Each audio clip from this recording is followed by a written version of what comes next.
calma, isso acontece com a mulher. O fato de você nascer mulher, já nasce esses pensamentos com você. Vamos aprender a afastar eles. A gente pensa o que não deveria pensar toda hora. Não porque ninguém me ama, ninguém quem? Não porque na igreja todo mundo me tratou mal, todo mundo quem? Como foi o tratamento? Por quê? Porque nós precisamos aprender a pensar adequadamente. A gente precisa identificar se a gente está fazendo a nossa vontade, se a gente está desejando fazer algo grande para Deus, para se promover ou para promover o nome do Senhor. Aí talvez você me pergunte, foi forte agora, foi pesado. Será que eu estou fazendo algo grande ou desejando fazer algo grande para trazer glória ao nome do Senhor ou para promover a mim mesmo? Porque se você não faz essa pergunta para você, você deveria. Você deveria fazê-la todos os dias. Porque como a Bíblia diz que o coração do homem é enganoso e que a gente precisa pesar a nossa consciência e levar ao Senhor e dizer assim: Senhor, se existe em mim algum caminho mau, guia-me pelo caminho eterno. A gente tem que se fazer essa pergunta. E como é que a gente encontra a resposta? Simples. É só você responder a pergunta que eu vou te fazer. E se o Senhor te convidasse para uma caminhada saindo de Moabe para Judá, sem nenhuma garantia que ia dar certo, você ia? Ou você estudou demais e tem outra chance e quer dizer não para o convite de Deus? E se o Senhor te convidasse a fazer um passeio, caminhar com Ele numa história, e não ser a protagonista da história, ser apenas a auxiliar da história, você iria com Ele? Ou você é talentosa demais para não brilhar como deveria? Perguntas como essa nos fazem avaliar se a gente está superestimando quem nós somos. Ruth foi humilde. Ela tinha outra escolha? Tinha. Mas ela fez a escolha de ir com a sua sogra. Mas ela não era só humilde. Ela tinha um coração ensinável. Eu não sei se você está entendendo o que eu estou querendo te dizer. A superestima, ela é o oposto disso tudo. Quem tem um coração ensinável e um coração humilde está entrando no nível de equilíbrio. Não está subindo no elevador. Tem gente que está aqui. Sangue de Jesus tem poder. Estou no 20º andar. Tem gente que subiu para o 25º. Tem gente que diz, sangue de Cristo, já estava bem na beirinha do rooftop. Calma, hoje a gente vai descer pela escada de emergência. Deus vai nos fazer o caminho de volta, o retorno que a gente precisa dar. Porque todas nós precisamos... Não sei se você está gostando dessa palavra, não sei se ela é confortável para você, não sei se você está acostumado a ouvir aquelas mensagens de sabor de mel, que ninguém te dá a chance, que ninguém te dá a oportunidade. De mim você não vai ouvir isso. Aqui, filha, é a palavra. Vão ensinar o que você precisa ouvir. Você vai aprender. Pesa seu coração e você vai sair daqui melhor. Como o Pri falou, você vai sair daqui melhor. Mulher, melhore. É até o tema. Eu mudei hoje, que o tema era esse: mulher, melhore. Vira pra mulher que está do seu lado e diz: melhore. Pelo amor de Deus, faça um favor a você e ao mundo e melhore. Gente, olha que coisa linda. Ela não somente vai. O texto de Ruth, capítulo 3, do verso 1 ao verso 5, diz que a um dado momento ela chega para Noemi e disse assim: olha, você precisa casar, porque senão a gente vai morrer de fome. Eu tenho um plano para você casar com Boaz. Você vai fazer tudo o que eu disser. Você vai se lavar, você vai se perfumar, você vai vestir a melhor roupa que você tem e você vai descer na eira. Quando você descer na eira, que você vê Boaz, ele vai ter debulhado o trigo, você vai se deitar com a sua melhor roupa nos pés dele. Faz do jeito que eu te mandei. E o que é que o texto diz? Ela responde: farei tudo o que você está me dizendo. Gente, eu não sei vocês não, mas sinceramente, o conselho de Noemi parecia mais o quê? Superstição junina. Que não tem sentido a pessoa colocar a melhor roupa para ficar no escuro. Vamos falar a verdade, que ela ia pro breu, do mato, na roça. Ela poderia questionar a sogra? Poderia.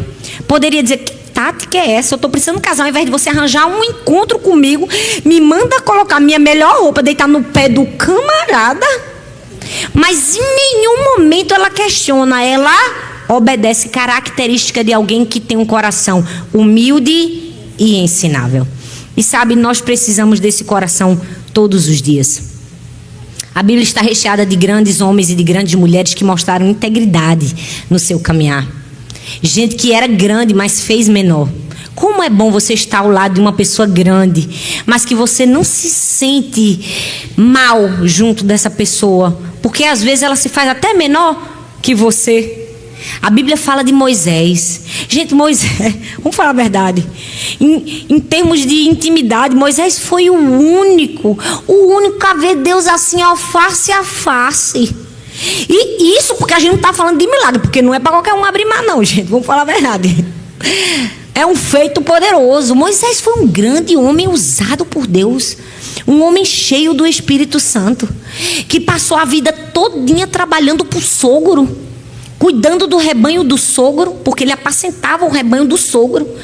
Depois de mais de 40 anos, quando Deus dá uma virada cinematográfica na vida dele, e de uma pessoa que tangia bicho, ele vira o presidente de uma nação de milhões de pessoas, o líder, que abre mar vermelho, transforma reunir em sangue, manda peste, gafanhoto, mata o primogênito. Rapaz, eu nunca vi uma virada tão cinematográfica como a de Moisés. De desempregado, cuidando das coisas da família, de repente ele vira o boss, o chefe, o manda-chuva, o poderoso. Aí quando Deus honra ele, coloca ele em sabor de mel, o sogro diz assim: olha, eu acho que você deveria fazer isso, acho que você está muito atarefado, você deveria fazer assim, assim, assado. Se fosse qualquer outra pessoa, ia dizer: rapaz, eu passei 40 anos trabalhando para tu não me desse um boi, tu não me desse uma ovelha, tu nunca fizesse nada por mim. Agora que Deus mudou minha sorte, agora ele fez isso? Não, ele ouviu Jétro. Sabe o que é isso? Humildade, coração ensinável. Não importa a posição que você está, não importa a posição que você vai chegar, você nunca pode se superestimar. Nunca se veja além do que deveria ver. Nunca pense além do que você deveria pensar. Sabe por quê? Porque a humildade é sinônimo de integridade. Quantas pessoas estão dizendo: eu sou humilde, mas meu Deus do céu, você já perdeu quando disse que era humilde. Esses dias eu passei por uma experiência que eu fiquei tão perplexa. Eu fiz uma reunião com uma pessoa que eu tinha contratado e eu solicitei essa reunião, era uma segunda reunião.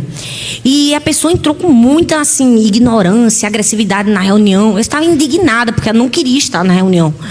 Então ela disse assim: eu sou uma pessoa muito humilde de estar fazendo essa reunião com você, porque uma outra cliente quis meu telefone e a minha equipe cobrou $30.000 para dar meu WhatsApp para essa pessoa. Então não era nem para eu estar aqui ouvindo para você. Então considere esse tipo privilegiado estar ouvindo. Eu fiquei ouvindo aquelas palavras e pensando: como uma pessoa que é cristão tem coragem de falar para outra pessoa que vendeu o seu próprio telefone por um valor desproporcional e contar isso como se fosse um sucesso? Você consegue perceber a discrepância do que a arrogância é capaz de fazer com uma pessoa? Nós precisamos ter muito cuidado. Pesar o nosso coração. Naquela hora eu fiquei tão perplexa que eu disse: Deus, guarda meu coração, Senhor. Nunca me deixe chegar nesse nível de ignorância a respeito de mim mesma. Porque claramente era uma venda nos olhos. O texto diz que ela foi humilde, que ela ouviu. A superestima nos tira a interdependência. A interdependência é característico de quem tem uma identidade bem construída. Todo mundo precisa uns dos outros. Não existe essa pessoa que não possa... É tão bom que não pode ouvir o conselho do outro. É tão maravilhoso que não pode ouvir a advertência de alguém. Todos nós estamos aqui para afiarmos uns aos outros, como o ferro. Afia o ferro, como diz a Bíblia. Eu preciso de você, você precisa de mim. Amém, gente? Não tem ninguém grande. Grande aqui só tem um, que é Cristo. Só Ele que brilha, que coisa linda. Eu cheguei, eu disse assim: olha, a gente tá aqui, é o primeiro culto. Eu falei: o primeiro culto, todo mundo vai aprender. Eu já fui dizendo, a primeira que começa a oração, a primeira vez que ela subiu no altar, pastor, é a primeira vez. Eu digo: vai na força do Senhor. Porque assim, a gente vai no temor, no tremor e na fraqueza. Vai se tremendo todinha, mas sobe. Nem parecia, eu olhei pra ela e disse: eita, já dá até pra pregar, olha. Sabe por quê? Porque nós precisamos uns dos outros. Essa é a prova de alguém que entendeu e não subiu no elevador. Deus te trouxe aqui hoje para te dizer: talvez essa mulher tentou te convidar a subir no elevador. Subir um andar, 2, 3, 4, 5, 10. Se você chegou no rooftop, desça pela escada de emergência.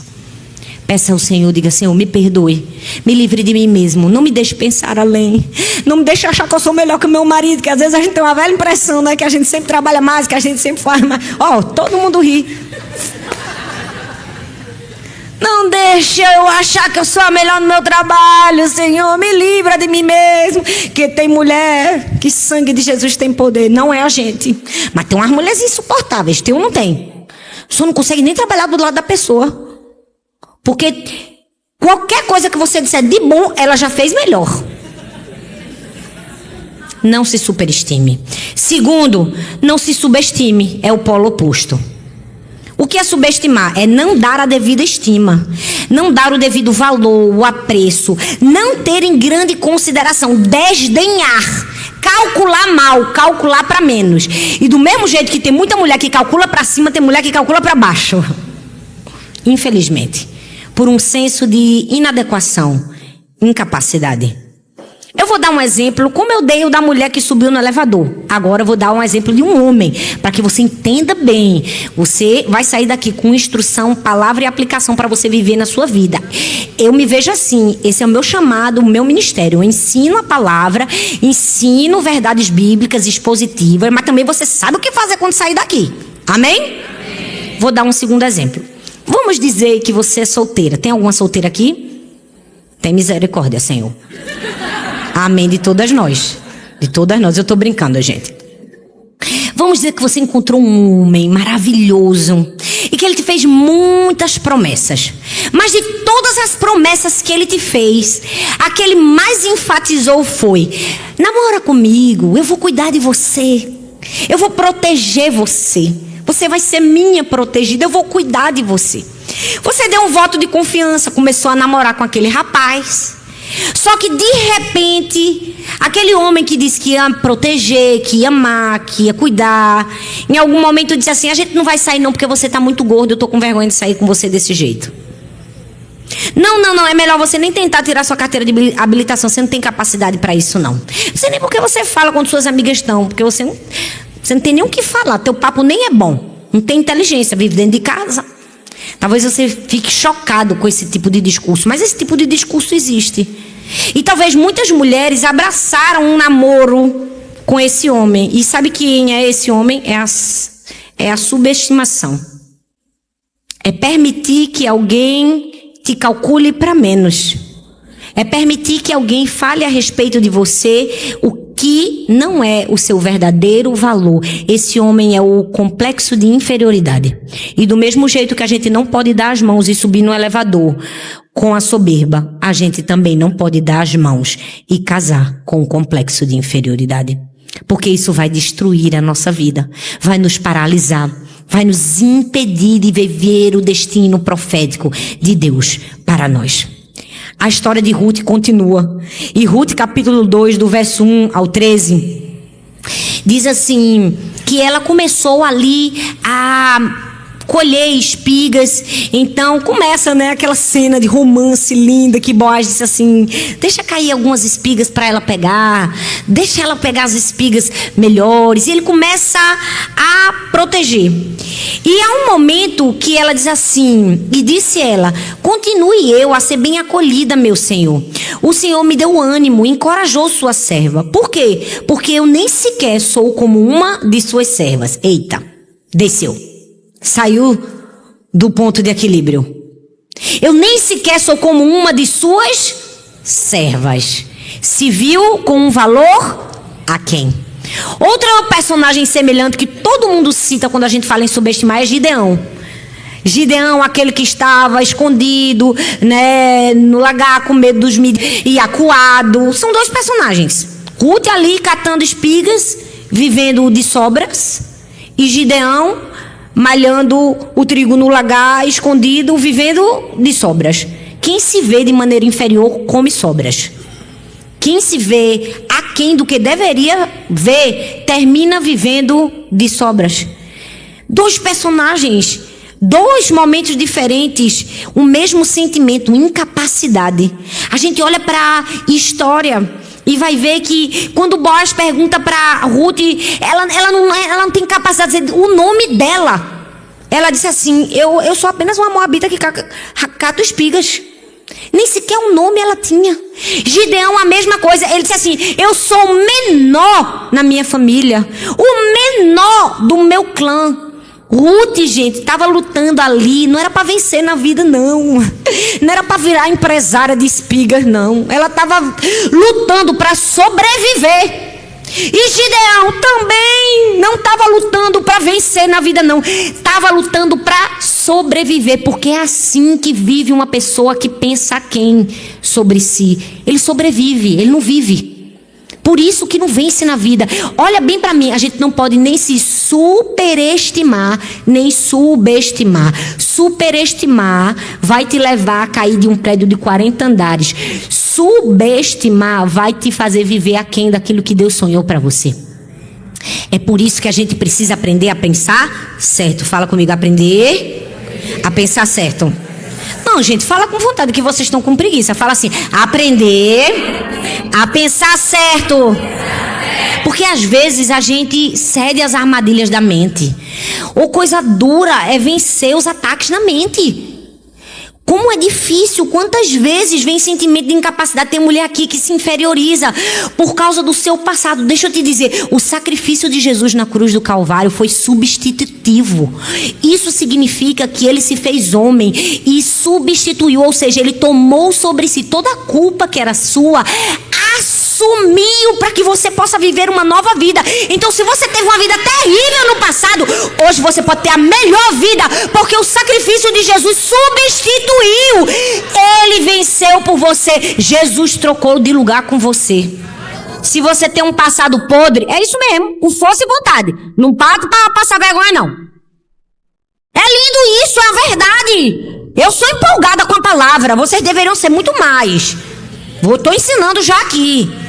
Porque Jesus trocou de lugar com a gente. Meu Deus, eu não merecia estar aqui. Você merecia?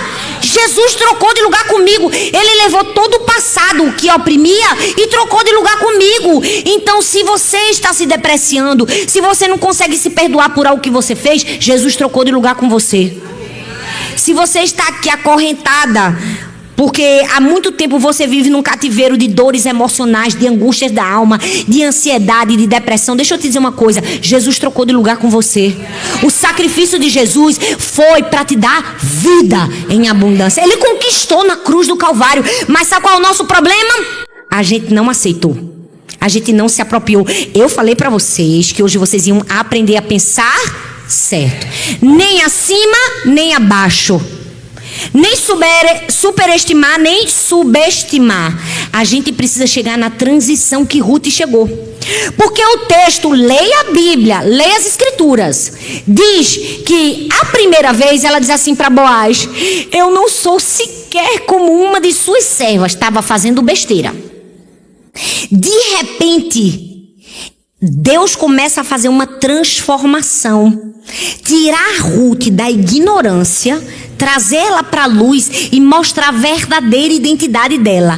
Quando isso acontece, olha só a virada. Ruth 3, do 6 ao 9. Ela desceu para a eira como a sogra mandou. Agora já estava diferente, porque Deus usou a sogra para tirar toda a escuridão. Deus vai usar alguém aqui para tirar a escuridão da sua mente. E se você ainda não crê, rapaz, eu estou aqui para tirar essa treva da tua mente e dizer assim: se enxergue como Deus te vê, pense como Deus pensa a seu respeito, mude a sua mente, faça uma metanoia, não acima, não abaixo, mas com o equilíbrio que vai te fazer viver a sua promessa e seu destino profético. Tem gente que está aqui porque Deus ainda não me usou, porque Deus ainda não está me colocando no lugar que eu sempre sonhei, porque eu ainda não estou conseguindo fluir nos dons do Espírito Santo para minha vida, porque parece que tudo que eu tento fazer eu não consigo. Por quê? Porque ou você está em cima ou você está embaixo. Você precisa de luz, todas as trevas precisam sair, porque quando a gente tem uma identidade bem construída em Deus, existe uma transição na nossa vida. A transição dela, ela fez o que a sogra mandou. Aí agora veja só o que aconteceu. Ele perguntou: quem é você? O que foi que ela disse da segunda vez? Eu sou tua serva, Ruth. Mudou.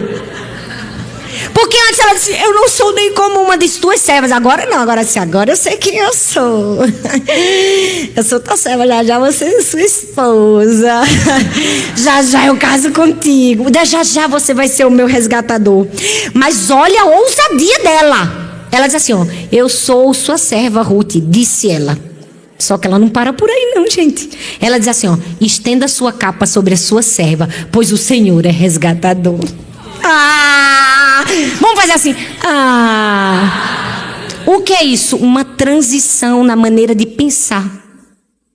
E só quando ela vive uma transição na maneira de pensar, ela acessa a promessa de Deus para a vida dela.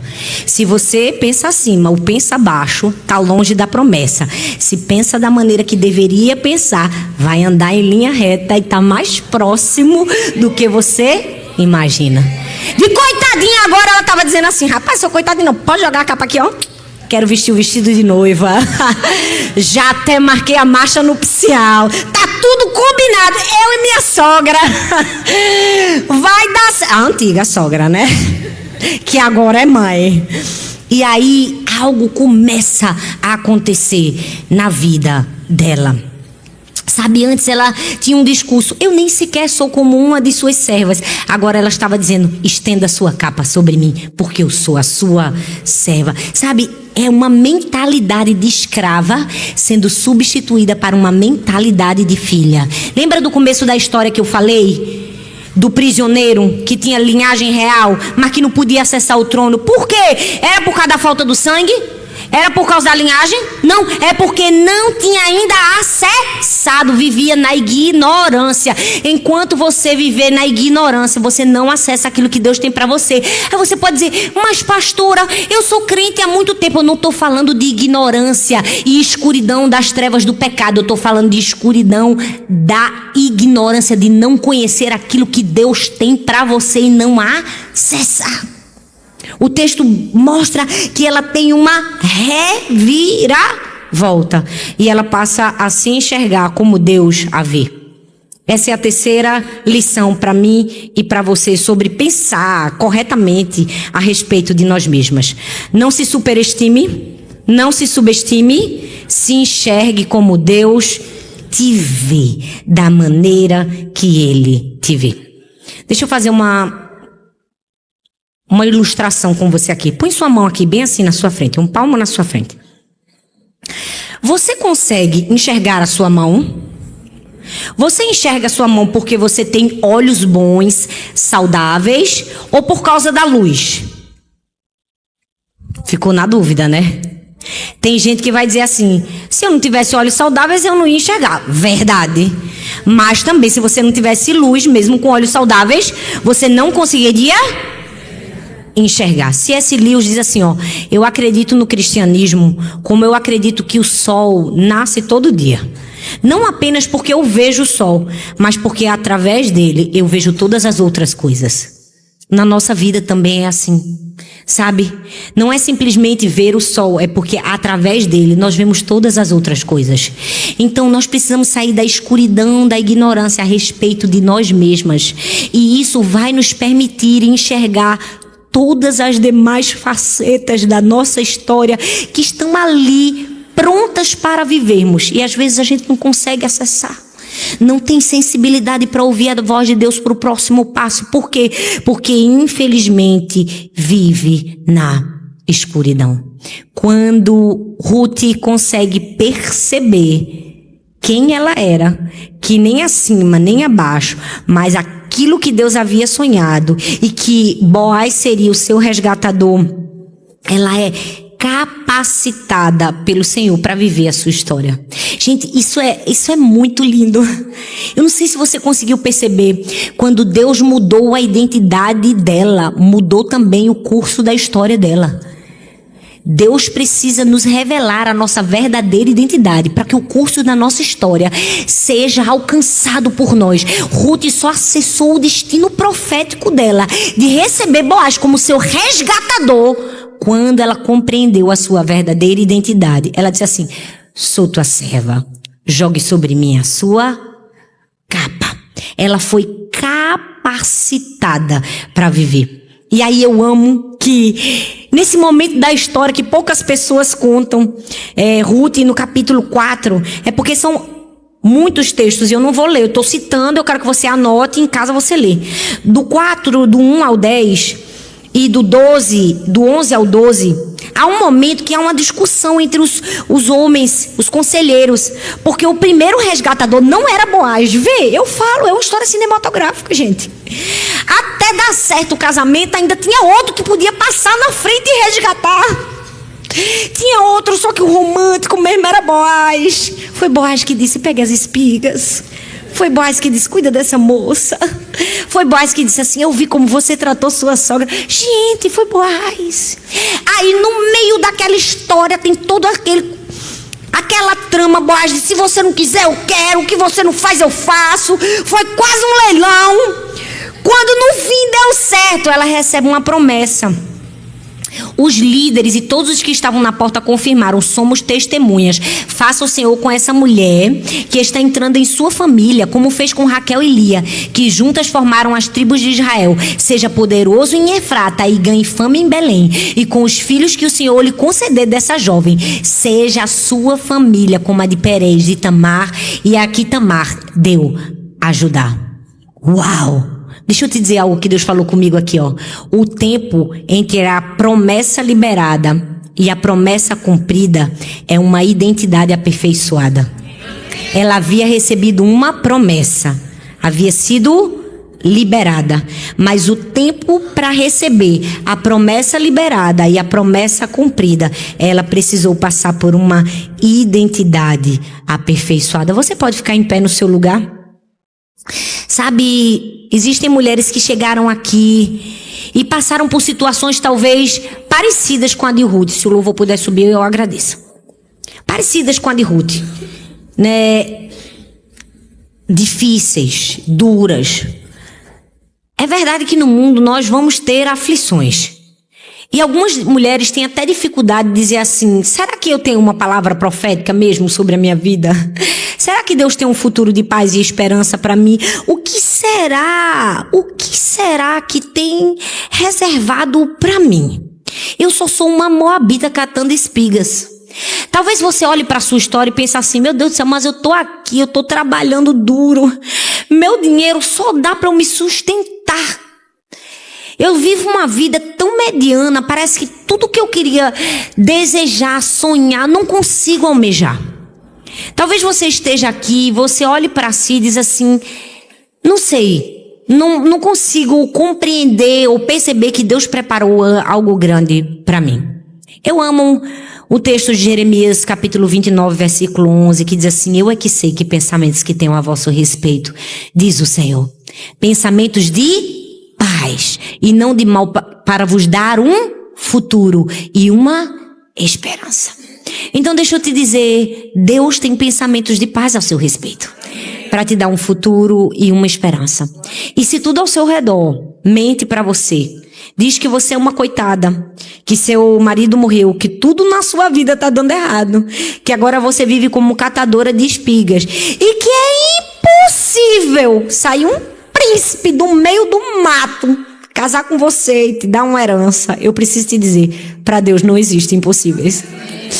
Deus é capaz de fazer uma moabita rejeitada e discriminada casar com um resgatador, Boaz, e mais, ter filhos e dos seus filhos vir a linhagem daquele.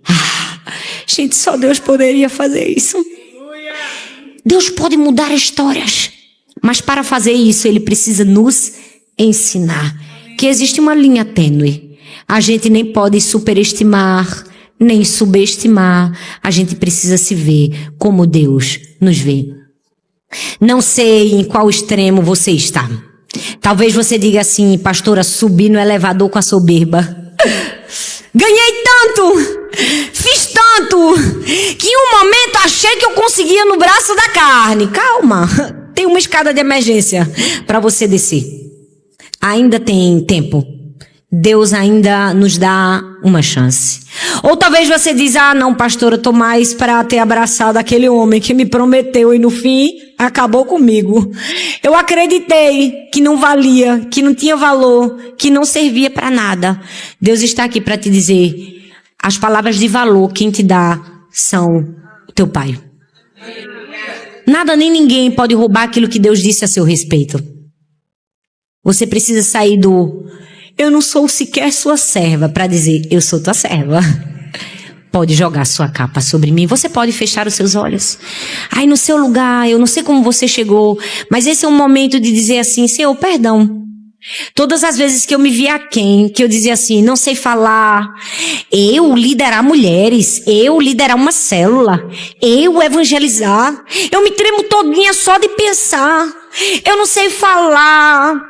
Talvez você, como Moisés, está dizendo assim, sou pesado de língua, não tenho capacidades. Deus está te dizendo, sai desse lugar, filha, vamos subir para o ponto de equilíbrio. Acaba com esse namoro do complexo da inferioridade. Acaba. Pede o fim hoje. Encerra esse ciclo na sua vida. Ou talvez você está aqui para dizer, Deus, me perdoa, Senhor. Eu subi no elevador que eu não podia subir, Senhor. Eu pensei acima. Eu achei que eu era melhor que os outros. Eu tive dificuldade de me submeter. Senhor, me perdoa quando alguém me falou algo, eu não consegui obedecer. Senhor, me perdoa todas as palavras de soberba, de arrogância, de prepotência que saíram da minha boca. Talvez no meu trabalho, talvez dentro da minha própria casa. Senhor, me perdoa porque o elevador me fez ferir alguém. O elevador estava me destruindo, mas o Senhor me trouxe aqui. Me fez perceber que por pouco a soberba não me derrubou de um prédio. Eu quero te dizer, eu desço hoje, Senhor, pela escada de emergência. Eu abraço a identidade verdadeira que o Senhor me deu. Eu quero pensar adequadamente ao meu respeito. Eu quero que você ponha a mão na sua cabeça. Eu quero que você comece a dizer assim, a minha mente é a mente de Cristo. Comece a declarar a verdade de Deus sobre a sua mente. Eu não vou ouvir as vozes inimigas. Eu não vou ouvir o sussurro do diabo. Não vou ouvir a voz da soberba. Eu não vou ouvir a voz do complexo de inferioridade.